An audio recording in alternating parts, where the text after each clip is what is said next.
So some of the worst practices in the public sector policy and political communication space that I have observed. One, the use of propaganda. Oh my goodness, please. I wish I could just push a button and end it. That's it.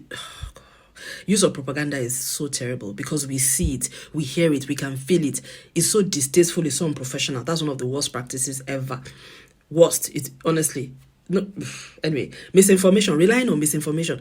As in, you are a public servant and you are misinforming the people. You are a public policy communicator and you are misinforming. Your role is supposed to inform people, but you are relying on misinformation. Political communications as well, so that's just really bad. It's terrible. And if the people ever find out, you will have a hard time ever winning anybody's trust back again.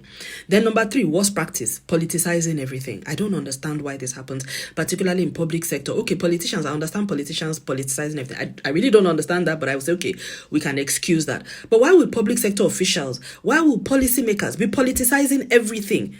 Because then how then do we run? Does the government run? How does it function? Who looks after the needs of the citizens? So your public sector policy, your public sector communications approach, your policy communications approach cannot politicize everything. Leave the politics to the politicians. You must have some way of ring fencing part of your work to ensure that your communication strategy addresses the issue, solves the problem, and makes the people's lives better. If you do not do all of these things and you're politicizing everything, then don't be surprised about the negative social media conversation, the negative narrative out there about you and all of that. It's self-inflicted. It's not people doing it to you. It's self-inflicted. And people are going to believe anything that anyone says about you that is negative because, by the way, you have politicized everything anyway. And there is no safe space for governance issues and the things that serve the needs of the people.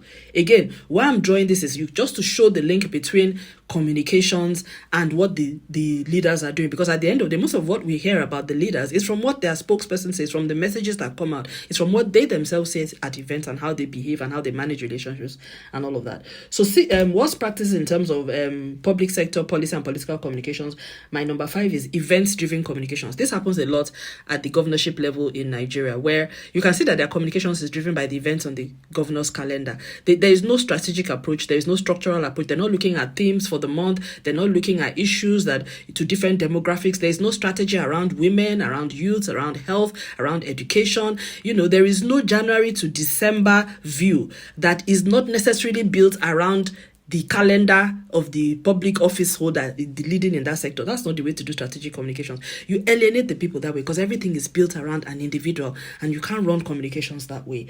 6, allowing politics to overwhelm everything and then promoting division rather than unity. Worst practice ever.